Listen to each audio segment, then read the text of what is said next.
Are there any surprising moments I've had later in my career that stem from the fact that I'm a woman?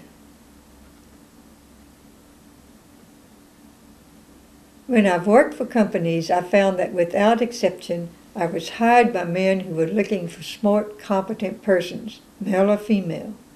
Consistently, I was offered a lower salary than a male counterpart. However, I found that I was working for, or directly reporting to, not to the men who hired me, but men who were not secure in their positions. In short, the company got someone who was not a technician, but who formulated and started to implement a larger policy vision, including economics and management, not just technical skill. The upper-level executives would come directly to me as a primary source of data.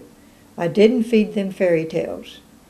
In turn, I would receive veiled threats from my immediate supervisors, who were sometimes the vice president or the chief operational officer on site. Would this have happened if I were a male? I don't know that answer, but I do think that the supervisory person would have been less apt to make threats. Your experience is part of what makes you, as an individual, a valuable asset.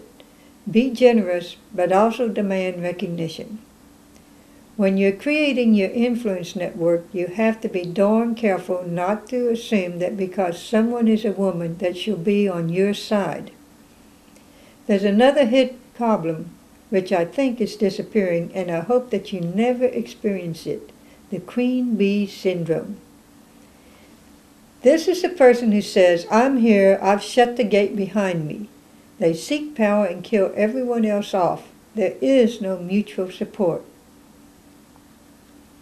This is a stereotype of a woman who's targeted as an example of woman's failure as a manager. It's a designer fact, because they are not managers. This is a woman who's the mainstay of the company, the indispensable staff member who won't tolerate any additional female.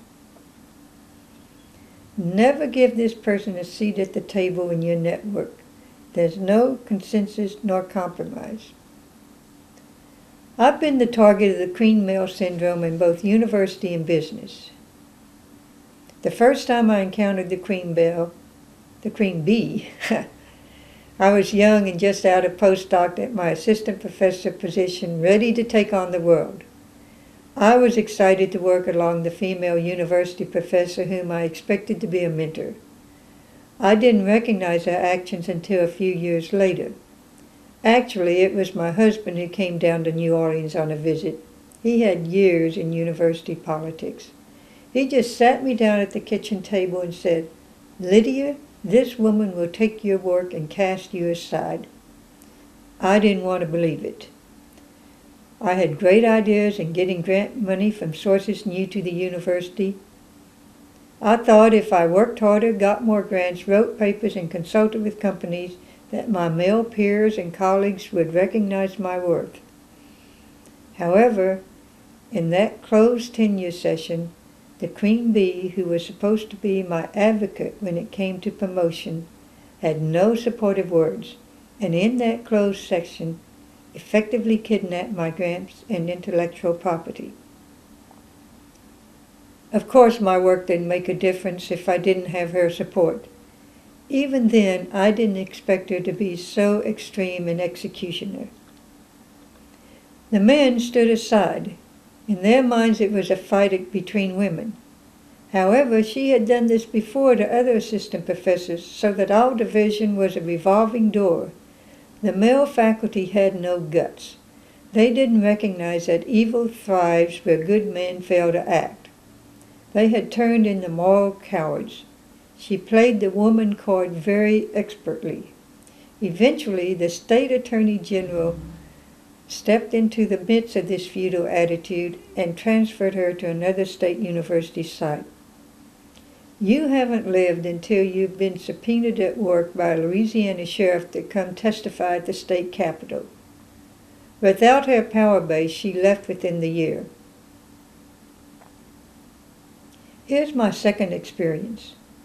Years later, in a private company setting, I knew it would be an uphill battle from the first day when I walked in the door as the new Director of Research and Marketing and I met the Queen Bee. It was a battle to get my work done and to gain the respect of colleagues both inside and outside the company. It didn't help that the president of the division, who was my immediate supervisor, had no interest in building the company.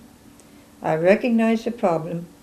The other men in the division stayed away from this duel as far as possible, including moving to another building. I knew that my time in this company was limited. Her position of power was entirely different from the university professor. This woman had worked for years for the company as office manager. The divisional president relied heavily, if not entirely, upon her for all functions. The corporate home office executives did not treat or recognize her as a professional, but she was the mainstay of the local division. Her salary was less because newly hired professionals were starting on a higher pay grade. She represented years of cost of living pay raises because it was company policy. She did everything to remain the sole female and killed off any other professional females or anyone whom she thought would threaten her queenship. Her leadership was exclusive. I'm here, bar the entrance gate. Never give this person a seat at the table. I had built an inclusive influence network outside my immediate workplace. As a result, I was able to lead the company and follow the path that's led me here today.